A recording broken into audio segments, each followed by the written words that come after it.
My name is Yannis Albanis. Yannis Albanis, Yannis. Okay, and just tell us about the situation you're confronted with, and what about the next days? We are in a critical situation on the economic, both on the economical and political level. On the economical level, because of the measures taken by the European Central Bank and by the Troika,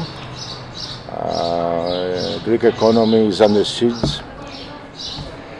The banks are closed, and since August 2014 there was no money were given to the Greek state in order to deal with its financial needs. This means that the state has no longer is at the edge, has no longer any money, and after the decision of the European Central Bank not to raise the ELA status, the banks were closed, and they will be closed until at least until Wednesday night. So this is a real blow for the Greek economy, for the production, for the everyday life of the people. Of course, we have an impact on growth, on employment, and on the material level of living. At the same time, we have entered a new phase of the political crisis that has started since the implementation of the memorandum. The memorandum has destroyed all the political system. The first step was May and June 2012, when the Syriza went from 4.5 to 27%. It continued with the elections of the European elections, and after that the national elections on January 25, when Syriza took the government for the first time. And now it has reached its peak with a referendum, with this fabulous 62% that the no gain. This is a new political system has emerged from the crisis, and the crisis of the representation has led to new forms of political expression, and political representation. Nobody, and it is, I think it's amazing that we took such a percentage, with the banks closed, with all the TV channels and the mass media making an unbelievable propaganda against the government, against the no, with all the European Union leaders threatening and making a campaign for the yes. They believe the problem was that when the banks closed, there would have been huge crowds protesting against the government, but the reality was different. There were huge crowds demonstrating in support of the government policies and against austerity, against the plans, the ultimatum of the European Commission, European Central Bank, and the European Central Bank and the IMF. Furthermore, we have on the political level, the situation is getting very interesting, because the no vote was a class vote, the poor voted for the no, and as you might have seen on Friday and Sunday, the poor have entered in the central political scene. This situation is one of the unique situations and unique moments in history, when the masses of the invisible, of the forgotten, of the people who live in the margins of the society, and usually they are outside of politics.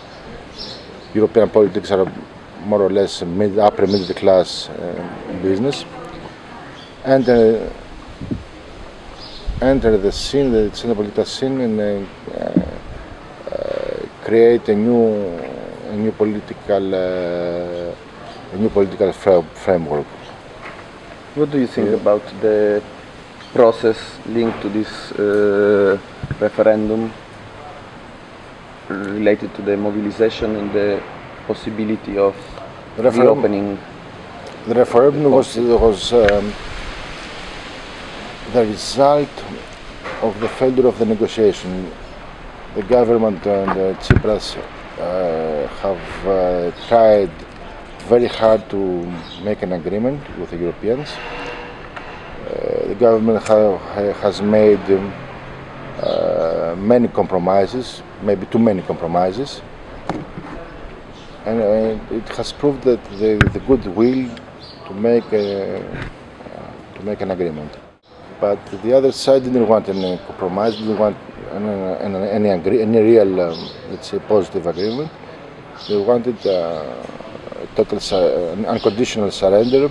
They wanted the humiliation of Tsipras, of the government, of the Greek people. It's not about money. It's not about. It's not a financial question. I think even the leaders of the European Union understand that the memorandum is a total failure. It has led to an impasse, and the continuation of these policies, of this kind of economic policy, will make the situation even worse. It's a political question. The problem is their will, their decision, their plan to crush this political project of Syriza, to crush the hope that was born in Greece after the elections, is to crush a new paradigm of radical politics. So the referendum was the result of the failure of negotiation. But it was the first time since 41 years that gave the opportunity to the people, to the normal people, to the average people, to everybody, to express their opinion about a critical, but a very important political issue.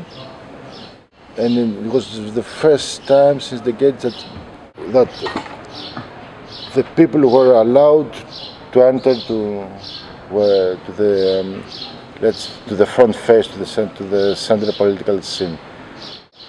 It was the first time that the people were asked in a very concrete way to express their opinions themselves and not by representatives.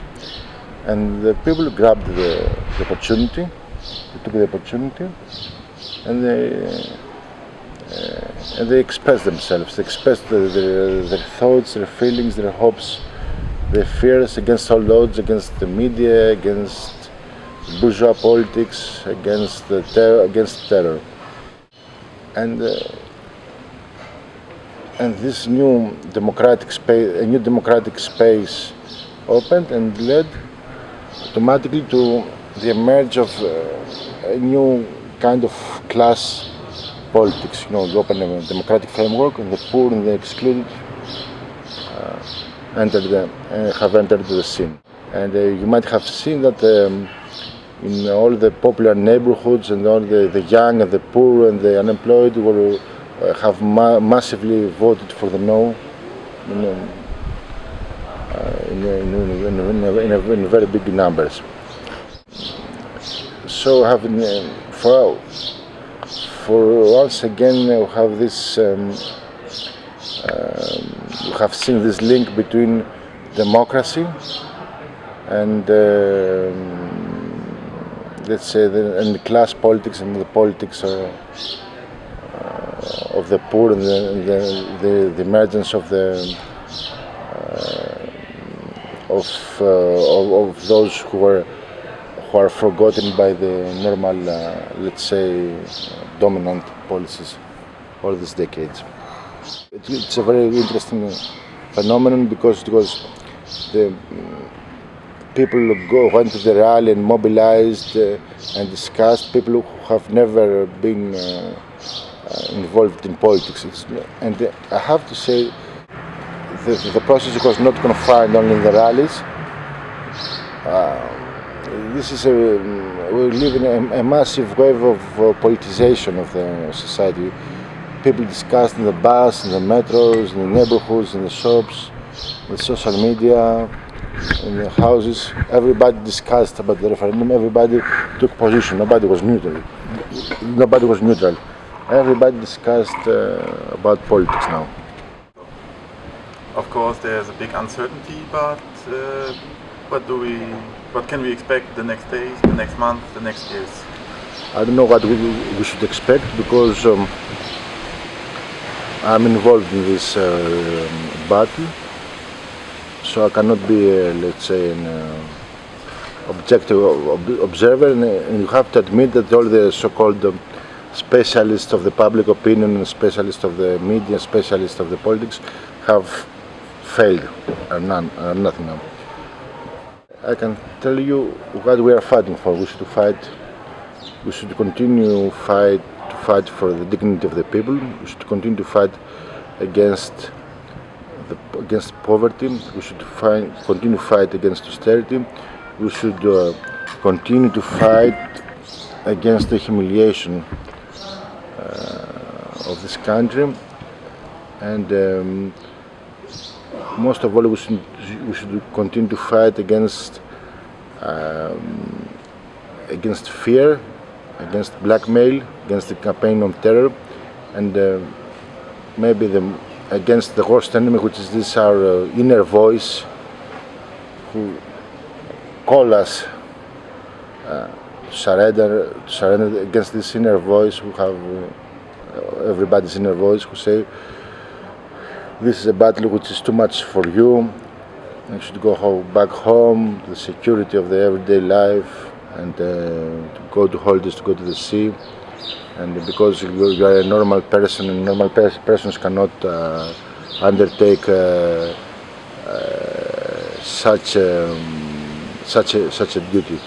But you have to say that history is written by the poor, by the majorities, when normal everyday people undertake duties that are too big for them. When everyday normal people make the decision not to stop to being everyday normal people who are not asked for anything. So the only prediction I can make for me and other people like me is that we will continue the struggle. But history is an open process. There cannot be, nobody can be sure that we will win. Nobody can be sure that we will not be crushed. The only thing that we can be sure is that we will fight until the bitter end. Because the possibility now are two: new memorandum, and what kind of with new negotiation, or the Grexit. So I don't know what are the possibilities, because every time we said that there is a possibility of that, and there is a possibility of this, and there is a dilemma, and each time new opportunities and new alternatives have emerged. For example, we discussed in the party, with other comrades and people, what we will do if there is a narrow victory of yes, and what we will do if there is a narrow victory of no. Nobody has discussed what we would have done if there will be a tremendous victory of yes. So the scenarios might be more than we imagine. I think that we should discuss what are the alternatives for us. Alternatives for us is either we have an agreement that gives the opportunity to the Greek economy and the Greek people to breathe and to stabilize their lives, and to open a space, to open the perspective for real reduction of the poverty and real improvement of their life. That means that an agreement that deals with the debt and does not tax the poor, an agreement that gives the opportunity for the society to move on, or either it would be a very escalation of the confrontation. But you have to say that choice is not on the Greek side. The choice is on the other. It's on the other side. It's the creditor's choice. And the question is, what they will choose? They will choose to punish people for the choice. They will punish the people. Will punish the people for being for asking of being live in dignity, or for asking freedom and democracy. They will punish the people for exercising the democratic right, or they will understand that. Or they will understand that if they have the danger that if they continue in their previous position, they have the danger that the situation in Greece will become more and more radical and will be escalating. They believe that by closing the banks, the government will collapse. The banks were closed and the government achieved a political triumph. It's up to them, but I think I told you before the problem is not Greece. Greece is a small country, it's a small part of the European Union economy. The problem is their population, because in case that Greek people gain something, might take something that looks like a victory, or even manage to survive from the situation. This will be an example for the people inside on the side of the South countries, and furthermore, and after that in all the countries of Europe.